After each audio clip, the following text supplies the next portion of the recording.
سلام به نفرانی که این لحظه ما رو گوش دارند. زمین در خواب تعبیرهای گوناگون دارد. مثلا در خواب دیدن زمینی که در آن روز محشر فرا میرسد معنای سیر و اسرار نفر را نگاه داشتن و وعده های راست قولانه دادن را دارد. زمین شوشگار در خواب نشانه سرحاصلی است. اگر نفر در خواب قطعه زمین خریداری نماید، اگر مجرد باشد عائله‌دار و صاحب فرزند می شود. رفت و در خواب زمین در زیر پای بلرزه آید، زن حامله کودکش را می افکند. فرو رفتن زمین در زیر پای چند نفر نشانه غرور و تکبر و بی‌پروایی نسبت فرموده های خداوند است. در خواب دیدن زمینی هموار و ناشناس نشانه به سفر برآمدن را دارد. با پای زمین را کوفتن در خواب از پی کارهای تجارتی به راه برآمدن است. نفری که از زمین خشک و بی‌حاصل به زمین سرسبز و پرمیوه قدم می‌گذارد، از راه خطا به راه درست می‌رود. شخصی که نیت سفر دارد و در خواب از یک موضع به موضع دیگر می‌رود، در بیداری به سفر برآمده عیناً به چنین موضع خواب دیده‌اش قدم می‌گذارد. پای کوفتن در خواب شهادت از گرفتن میراث است. رفت و شکل زمین در خواب تغییر یابد، نابرابری همسفرتان می‌گردد. خواب دیدن زمینی آتش گرفته بشارت از خطر و بدبختی است، ولی اگر از زمین پیرمرد بیرون شود مژده نیک است. زمینی پر از گل و سبزه‌های زیبا مال خود خواب دیدن و شاد گشتن معنای در زندگی به مراد دل رسیدن و بر محل این دنیا را قدر گفتن است.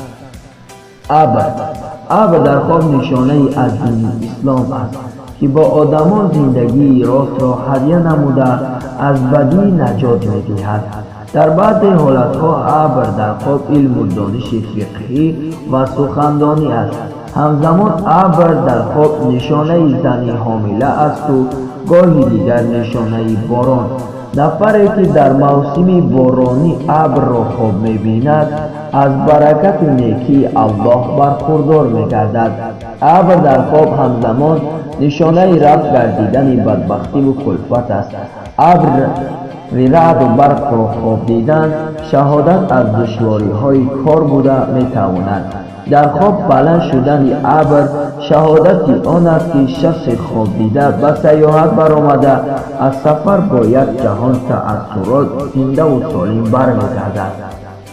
ابرهای تیره در خواب دلالت امر و فرمانهای نبی رهبریت یا پیش آمدن سرما است. ابر سرخ در خواب رمز بیماری، غم و جنجال عظیم است. آبی تازه را خواب دیدن نشانه خوشحالی و پیشروی است. آبی افلاس باشد نشانه ناامیدی و اندوهگین گشتن است. در خواب آبی صاف و بامزه نوشیدن معنای آن را دارد که انسان با وجود پیش آمدن بعضی سنجش‌ها با راهی درست می‌رود و خوشبخت می‌شود. نوشیدن آب جوشان در خواب نشانه آن است که با بعضی سبب‌ها از سفر نمی‌براید و همزمان از شخصی که دستگیری و کمک را انتظار بوده دلمانده می‌گردد. در خواب نوشیدن آب سیاه شهادت آن است که انسان نور چشمش را از دست می‌دهد. آب لایالود از درآمدی بی‌وجدانانه به دست آورده شده. آب شور از بیماری درک می‌دهد. سرابی نشانه حاصل خوب به دست آوردن است.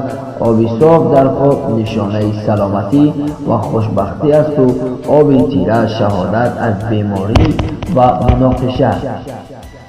آسمان اگر در خواب از آسمان آتش افتد پس آدمان را بدبختی و بیماری، مرگ و قیامت شدن محصولات انتظار است.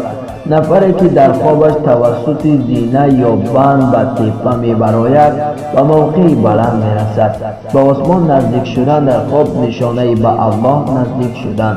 در بعضی حالتها چنین خواب نشانه به امام، حاکم، عالم، پدر، شوهر و خوجین خود نزدیک شدن است. شخصی که در خوابش از آسمان به زمین می افتد، آن نفر گناهی عظیم صادر کرده است.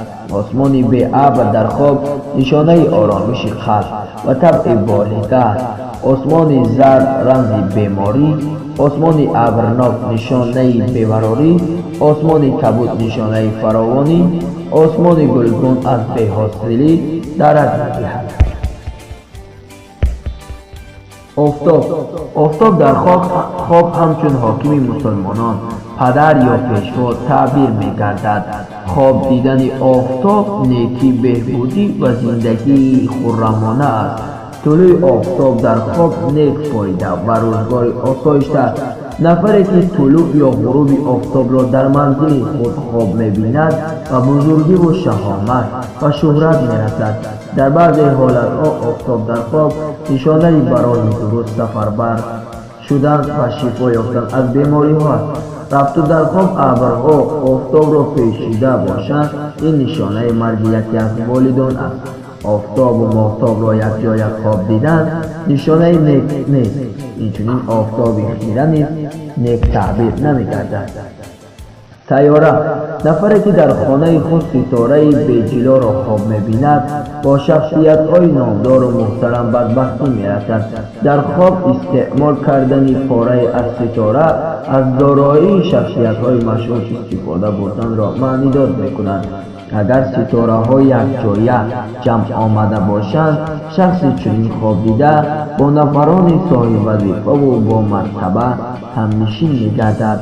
و جایی که ستاره می‌افتد، این موضع را بدبختی انتظار است. فردی که در خوابش ستاره را می‌قپد، صاحب پسر زیبا و عزیز می‌گردد. شخص ثروتمند در خوابش آسمان بی ستاره را خواب ببیند، کمبغل می‌شود. شخص کمبغل چنین خواب ببیند، شهید می‌گردد. ستاره را در روز روشن خواب دیدن معنای ناخوشی‌های زیادی را از سر گذرانیدن است. اگر در خواب به سر نفر ستاره افتد، ریلت می‌نماید یا پول زیاد قرض می‌گیرد. خواب دیدن ستاره‌های حجمشان یک خیله از شنیدن خبر خوش درک می‌دهد. ستاره‌های گوناگون حجم نشانه سر زدن مناقشه میان اهل خانواده است. جنگل در خواب قرار داشتن نشانه پیشروی و بهبودی است. نفری که در خوابش در جنگل راه می‌زند، بیماری آشکار نشده دارد. کوه، اگر نفر در خوابش از کوه و خرسنگ افتد، دست به گناه زده یا بیمار می‌شود. بد نمودن کوه در خواب رسیدن به مقصد است. رفت و کوه‌ها به لرزه آمده بعدا آرام شدند و ساکنان شهر را که چنین حادثه رخ داده است دهشت انتظار است. راه، در خواب به راهی کج پیدا و افلاس رفتن از زندگی نادرست و گناه ها یادداشت می‌کنند. با راهی راست و هموار و فراخ رفتن معنای آن را دارد که انسان برای حق، نیکی و خوشبختی سفر برگشتد. غار برای نفری که در حال ترس قرار دارد نشانه امنیت است. بعضی‌ها غار را در خواب نشانه افزودن دارایی می‌شمارند.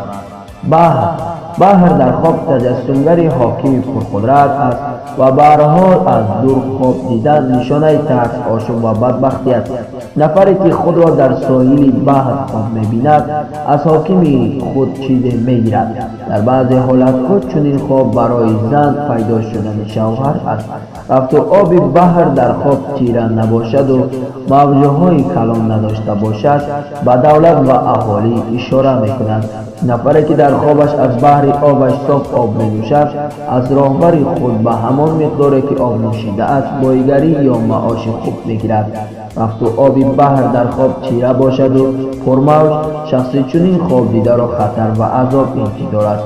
در خواب روی بحر راه گشتن معنای به موضع دیگر کوچ بستن و در نظر حاکمان موقع پیدا کردن است. بحر آرایش آبش صاف نشانه خوشبختی بود. خوشنودیت، بیابان، нафаре ки биёбону таштот хоб мебинад дар зиндагӣ ба ҳама чиз ноил мегардад. дашти калону беканор дар хоб нишонаи хушҳоливу сурур аст. бародароне ки чунин хобҳоро диданд, амин буд таъбири онҳо. мо кӯшиш мекунем ки дар оянда боз ҳам таъбирҳои гуногунро пешкаши шумо гардонем. боқӣ сарбаланду пирӯз бошед.